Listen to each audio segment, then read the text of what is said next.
There is a banknote in a display case in Prague, and the thing that matters about it is not the engraving. It is a small rectangular stamp in the corner, a bureaucratic mark the size of a postage stamp pressed onto the paper by hand. The note itself is an Austro-Hungarian krone, printed in Vienna before the war, in 8 languages, for an empire of 50 million people. The stamp was applied in the last week of February 1919 by a country that had existed for 4 months. And here is what you need to understand about that stamp. It did not just change the note's nationality, it halved it. Households who handed in their money got only half of it back as legal currency. The other half was kept by the state as a forced loan. 12 days, closed borders, 1 rubber stamp. That is all it took to cut an empire's money into pieces. Its debts took rather longer. Now hold that image, a stamp, in under 2 weeks dividing the money of a dead state, because the money was the easy part. The Habsburg Empire had been legally finished for months by then. The armistice was signed on the 3rd of November 1918 in a villa outside Padua. The emperor had renounced any part in the affairs of state on the 11th. The republics had already been proclaimed in Prague, in Zagreb, in Vienna, in Budapest.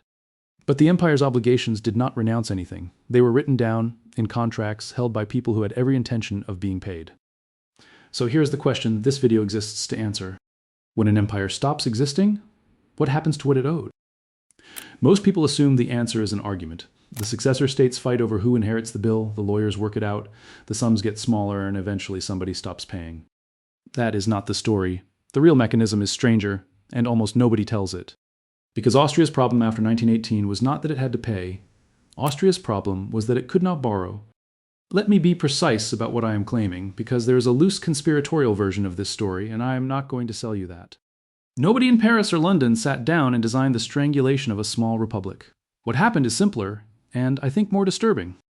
The dead empire's creditors had a legal claim over everything the new Austria owned. Every asset, every stream of revenue, that claim was written into a peace treaty and into a set of emergency bonds, and it sat at the front of the queue.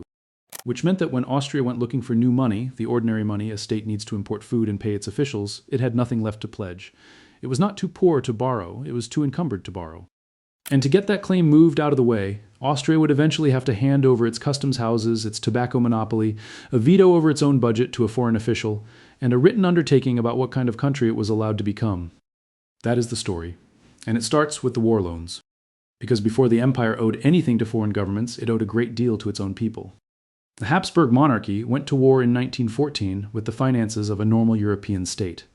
Public debt was around 60% of output on the Austrian side, around 70% on the Hungarian. Nobody in 1913 thought the empire had a debt problem, because it did not have one. Then it had to pay for the largest war in its history without a functioning system of direct taxation on either side of the monarchy. So it borrowed from its citizens 8 times. 8 war loans issued in sequence between 1914 and 1918. Austria raised about 35 billion crowns this way. Hungary raised about 18.5. And they were sold the way you sell anything to a whole population, with posters in every railway station, with subscription drives in schools, with lists of subscribers printed in local papers so that your neighbors could see whether you had done your part. Children were enrolled, parishes were enrolled. Buying the loan was not an investment decision. It was a patriotic act with a receipt. There is a reason the monarchy had to do it that way. Neither half of the empire had a modern apparatus for taxing income at scale. Vienna could not simply raise a rate and collect what it needed. It had to persuade its citizens to hand over their savings voluntarily again and again for 4 years. In both halves of the empire, those subscriptions covered roughly 53% of the entire cost of the war. Read that number again, because it is the emotional center of everything that follows.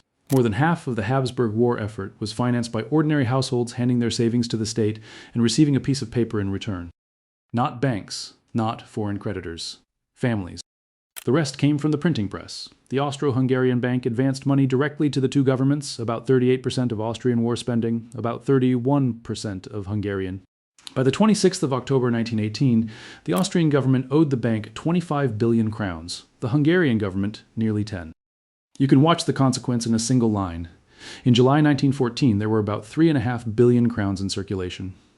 In October 1918, there were 33.5 billion. Nearly 10 times as much money in 4 years in an economy producing less than it had before. Prices had already multiplied by more than 16 by November 1918, and that is before the part everybody has heard of.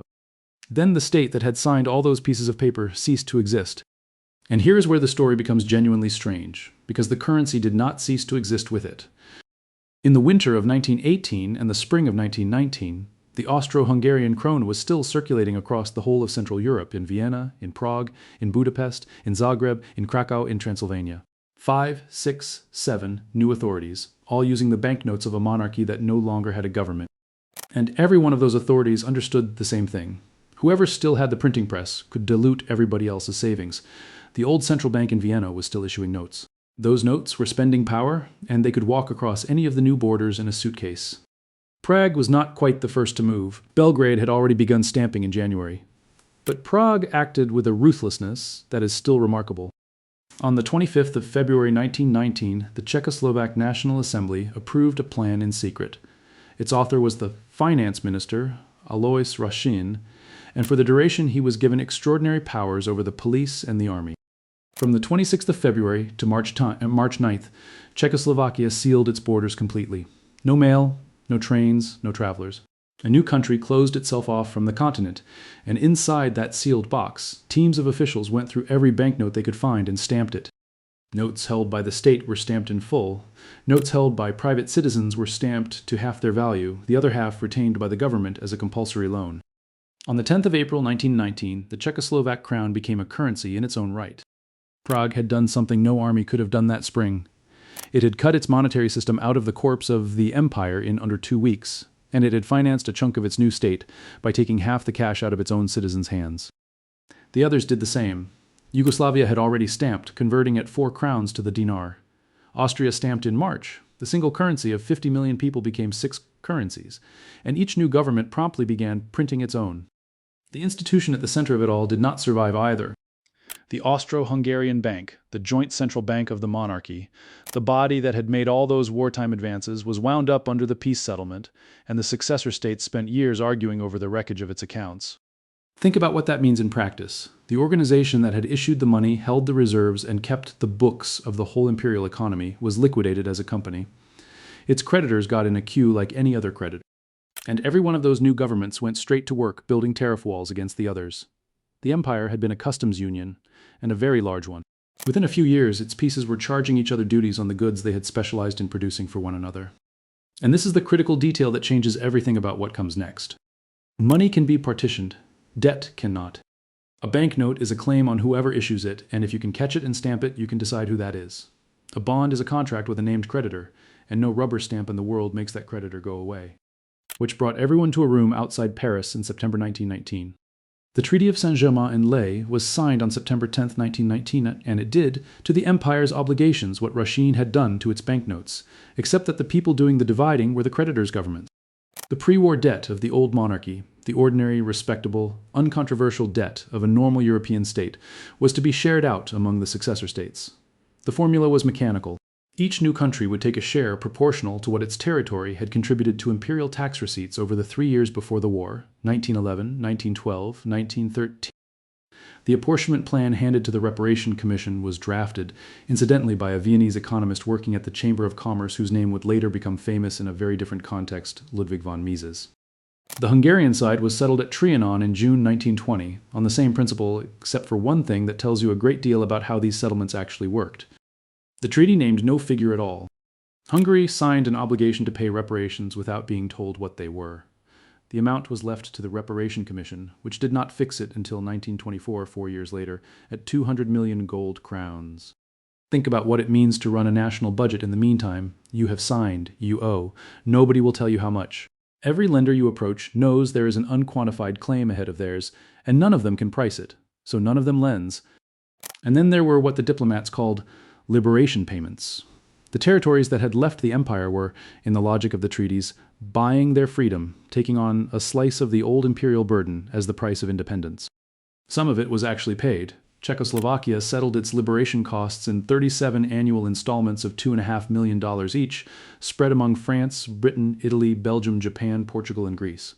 That is roughly $92 million, paid by a country that had existed for less than 2 years when the bill was written. But the interesting clause is not the one about who pays. It is the one about what secures it. The treaty gave the creditors of the old empire and the Reparation Commission a charge over the assets and revenues of the Austrian Republic. Everything. The customs houses, the state monopolies, the public property. All of it stood as security for obligations Austria had not personally contracted and could not personally pay. Then, in 1920, came the relief bonds. Austria was starving, literally in Vienna in the winters after the war, and the relief credits that fed it were secured with a first claim ahead of everything else. So by 1921, the legal position of the Austrian Republic looked like this. It owed a share of a dead empire's debt. It owed for the food it had eaten. And every single thing it owned had already been pledged twice over to somebody else. Now put yourself in the position of a banker in London or New York being asked to lend to that country. You're not worried about whether Austria is a serious place. You're worried about a much simpler question. If this loan goes bad, what do I have a claim on? And the answer, in law, was nothing. There was nothing left in the pledge box. Everything in it belonged to the queue in front of you. This is the mechanism nobody tells you about, and it is the real inheritance of the Habsburg Empire. The dead empire's debt was not crushing Austria by making it pay. Austria was barely paying anything. The debt was crushing Austria by making it uncreditworthy, by occupying every asset that could have backed a new loan. An empire does not leave its successors a bill, it leaves them a lien. And while the lawyers worked, the currency died. In January 1919, $1 bought about 17 crowns. In August 1922, $1 bought 77,300. Between January 1921 and August 1922, retail prices in Austria multiplied by about 110. The quantity of banknotes in circulation multiplied by about 39. That gap is the important part. Prices ran nearly 3 times faster than the printing press, which tells you what was really collapsing, not the money supply. The willingness of anybody to hold Austrian money for longer than an afternoon. By August 1922, the cost of living was some 14,000 times its pre-war level, and at the stabilization in October it took 14,400 paper crowns to equal 1 gold crown. Now do the arithmetic on those 8 war loans. A family that subscribed in 1915 had lent the empire real money, money that bought bread, coal, a year of school. By 1922, the capital of that loan, if it was ever repaid at all, was worth essentially nothing. More than 99% of its purchasing power was gone. Whatever the exact figure, the answer to the question, what did the war bonds return, is nothing you could carry home in a basket. And this is where I have to correct the story I have been telling you. Because the neat version of this video would be, the empire fell and its debts survived it. That sentence is what most documentaries would say, and it is wrong. The empire's internal debt did not survive. It burned every crown-denominated war loan, every domestic bond. Every promise made to a Viennese or Budapest household between 1914 and 1918 was annihilated by the inflation of 1921 and 1922. The people who financed the Habsburg war effort were not defaulted on in any formal sense. They were simply repaid in confetti. What survived was the external claim, debt owed in gold, in foreign currency, to foreign holders, the kind inflation cannot touch because it is not denominated in the money you are printing. That is the general law hiding inside this story, and it holds for every case in this series. Inflation is a default on your own citizens. It is not available against foreigners. So by the autumn of 1922, you have a republic whose domestic creditors have been wiped out, whose foreign creditors hold a lien on everything, and whose currency is being refused in shops. Austria had weeks of food, not months. And that is the position from which its chancellor went to Geneva. Ignaz Seipel was a Catholic priest and a professor of moral theology who had become Chancellor of Austria in May 1922. Over that summer, he traveled to Prague, to Berlin, to Verona, letting it be understood in each capital that if nobody helped Austria, Austria would have to find its own arrangement with one of its neighbors. It worked. On the 4th of October 1922 in Geneva, Austria signed a set of protocols with Britain, France, Italy, and Czechoslovakia under the supervision of the League of Nations. But before the loan could exist at all, something had to happen that almost nobody has heard of, and it is the hinge of the entire story. The creditors had to get out of the way. Because of that charge over all Austrian assets, a new loan could not be given any security. So the holders of the existing claims, the Reparation Commission, the relief creditors, the governments, had to formally agree to subordinate their own priority, to step back in the queue voluntarily so that new lenders could step in front of them. On the American side, that took an act of Congress, a resolution passed in April 1922, releasing the United States' priority on Austrian assets and pushing its own repayment date out by 2 decades. Sit with that for a second. Before a single crown of rescue money could move, 7 or 8 governments had to sign documents saying, "We agree to be paid last." That is what it took to lift the hand of a dead empire off a living country's throat. And now the terms The loan was for 650 million gold crowns, about 26 million pounds sterling at the time, raised on private markets under the guarantee of the signatory powers. Britain, France, Italy, and Czechoslovakia each guaranteed roughly a quarter, with Belgium taking a small remainder. The security was specific and physical. Austria pledged the receipts of its customs service and the revenues of its state tobacco monopoly, together worth around 80 million gold crowns a year, assigned to service the loan before they could be spent on anything Austrian. The League appointed a commissioner general to sit in Vienna and supervise. The man chosen was Alfred Zimmermann, the mayor of Rotterdam. A League delegation reached Vienna on the 17th of October 1922. Zimmermann took up his post in the middle of December and stayed until the 30th of June 1926. His powers were not advisory. The reform program ran through his office. He held a veto over the budget of a sovereign state. And Austria agreed to a Reconstruction plan that called for the dismissal of 100,000 public employees. I want to be exact about that figure because it circulates in a form that is not true. 100,000 was the target. By the 1st of July 1924, when the target was supposed to have been met, about 68,000 people had actually been let go, roughly a third of the entire public workforce, and rather less than the plan demanded. Then there is the third condition, the one that was not financial at all. In the first of the Geneva Declarations, Austria undertook not to compromise its independence, to abstain from any economic or financial engagement that might, directly or indirectly, put that independence at risk. In plain terms, no union with Germany, no arrangement that led there. To be fair to the arrangement, the obligation ran both ways in form. In the same declaration, the four signatory powers bound themselves to respect Austria's independence.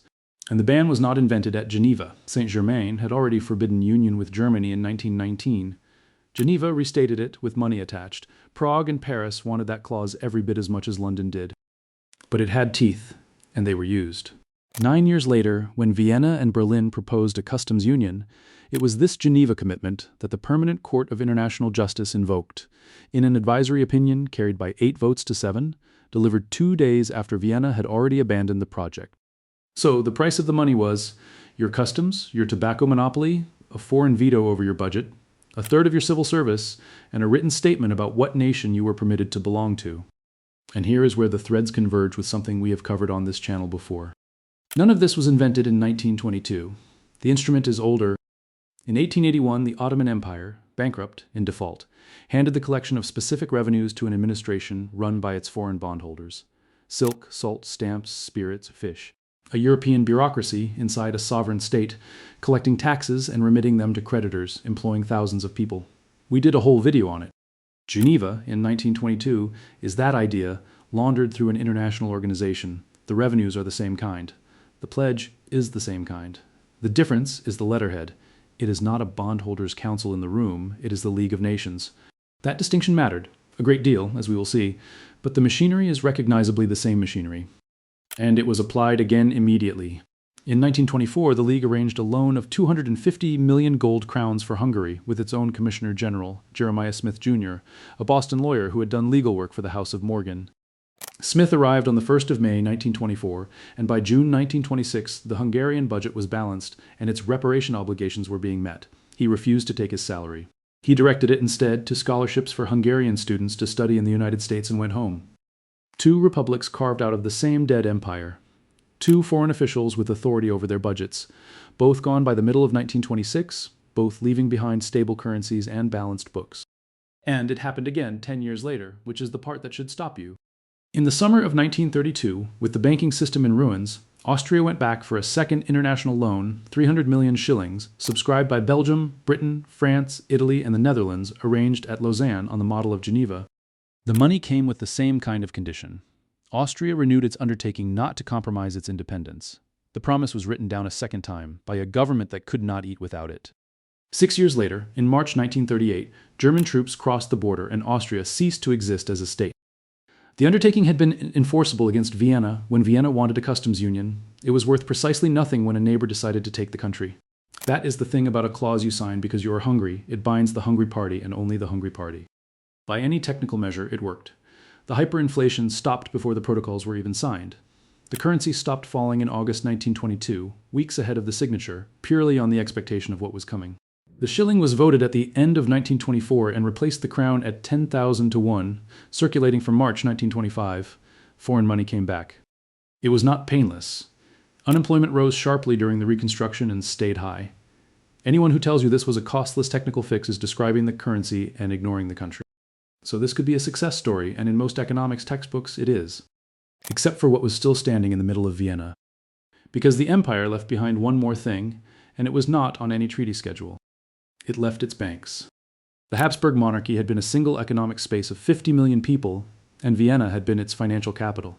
The great Viennese banks were not Austrian banks. They were Central European banks that happened to be headquartered in Austria, financing Bohemian steel, Hungarian sugar, Polish oil, Croatian timber, Romanian rail.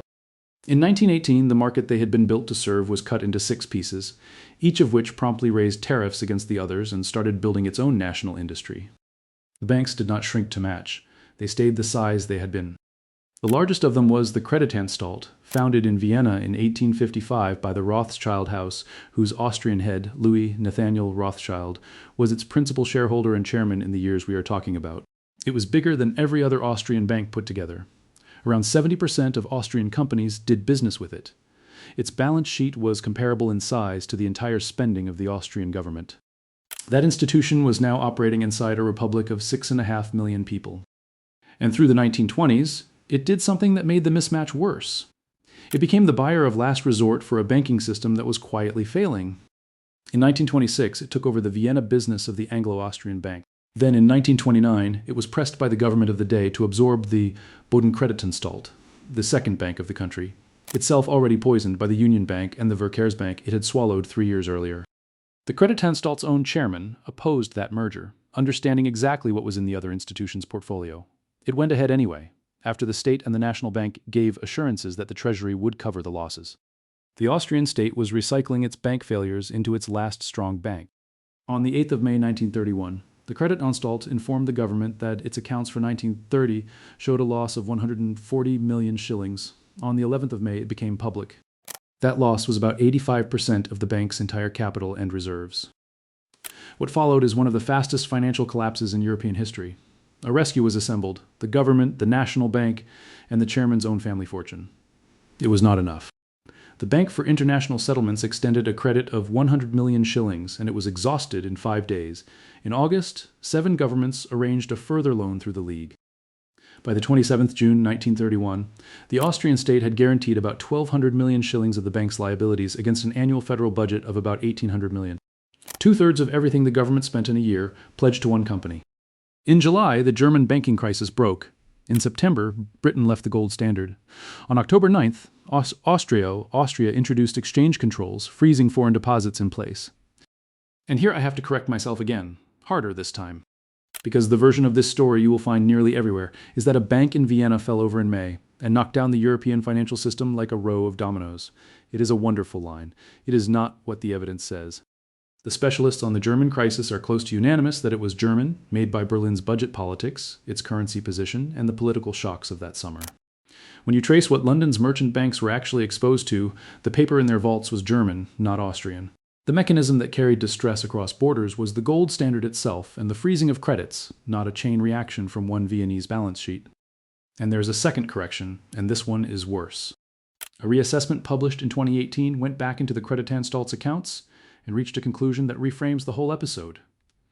The bank was not solvent in 1928 and killed by a merger. It was already insolvent in 1925, 6 years before the announcement, and 4 years before the merger everybody blames. So the real question is not why the Creditanstalt collapsed in 1931. The question is why nobody looked for 6 years. And the answer is the same answer you get every time, because looking would have required somebody to act, and nobody could afford to. The bank was too central. Its industrial holdings employed too many people in a country that was already politically raw.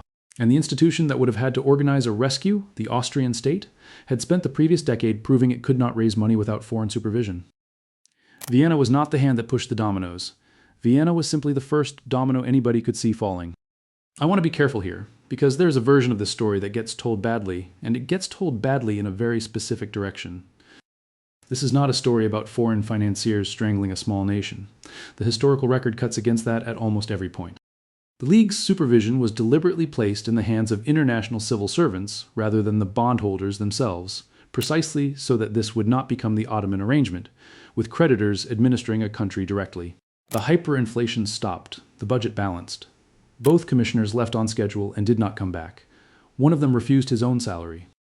And the oldest claim in this whole area, that Little Austria was simply not viable, that a country of 6.5 million could not survive the loss of its empire, is not true either. It was a political argument made in 1919 by people who wanted a particular outcome, and economic historians have taken it apart since. Across the interwar period, Austria performed better than Czechoslovakia and considerably better than most of the other successor states. What made it fragile was not its size, it was the structure it inherited, banks and industries built for a market of 50 million, trapped inside a market of 6.5, surrounded by neighbors raising tariffs against each other. I also want to be exact about the family whose name is attached to the Creditanstalt, because that name attracts an enormous amount of invented history. The Rothschild house founded the bank in 1855, and Louis Rothschild chaired it. Those are the facts, and they are not in dispute. What the record then shows is the opposite of the legend. He argued against the 1929 merger that is usually blamed for the collapse. He put a substantial part of his own money into the rescue in 1931 and lost it. And in March 1938, he was arrested by the Gestapo, held for more than a year, and released only after his property and the bank itself had been seized. In this story, the family is not the actor. The actors are a bank, a state, and a treaty. So what is the real lesson here? It is not that the Habsburg Empire went bankrupt. It did not. It lost a war and dissolved politically, and the financial wreckage came afterwards. The lesson is about what an empire actually leaves behind, and it is not what people expect. An empire does not bequeath a bill to its successors. Bills can be inflated away, and in Austria's case, the domestic ones were completely. What it bequeaths is a claim on the future, a legal charge that sits on every asset a new state owns and quietly removes its ability to act. You do not notice a lien, nobody comes to collect. There is no dramatic scene of foreign officials seizing a treasury. There is just a country that applies for a loan and is told politely that there is nothing left to secure it against. And that is why the price of removing it was so high. By 1922, Austria had nothing to trade except sovereignty itself, so sovereignty is what it traded. A veto over the budget, the customs service, the tobacco monopoly. A signature promising what nation it would not become. We call this conditionality now. It has an acronym and a department and a standard template. And every year, some finance minister somewhere flies home from a negotiation having agreed to a fiscal target set abroad. The vocabulary is technical and the meetings are dull, and that is exactly why it works. But the instrument in that meeting room was designed in Constantinople in 1881, refined in Geneva in 1922 and Budapest in 1924, and it has never really changed. A state runs out of money. The money is available. The money has terms. And the terms are not really about money. Nobody voted on the Geneva Protocols in the sense that matters. The Austrian Parliament ratified them. Yes, there was a vote in December 1922, but the alternative on the table was hunger, and everybody in the chamber knew it. A choice offered under those conditions is a different kind of choice. The Habsburg Empire ended twice. The first time was in November 1918, and it made the newspapers an emperor renouncing his role, republics proclaimed, borders redrawn. The second time was quieter, and it took until the summer of 1926, when a Dutchman closed his office in Vienna, and an American lawyer closed his in Budapest, and both of them went home. That was the day the empire's finances finally stopped having a say in what its successors could do. 8 years after the empire stopped existing, and when it finally let go, the thing it had been holding was not money. If you made it this far, drop a stamp emoji in the comments, so I know you stayed till the end for the 12 days in 1919, when a rubber stamp cut an empire's money into 6. And tell me this, because I genuinely want to know what you think. When a country has to pledge its independence to get credit, is that a rescue or a foreclosure? Both descriptions fit the Austria of 1922, and historians still disagree about which one is right. Leave a comment. I read them all. If this kind of deep dive is what you come here for, subscribe. It genuinely helps these keep coming. I'll see you in the next one.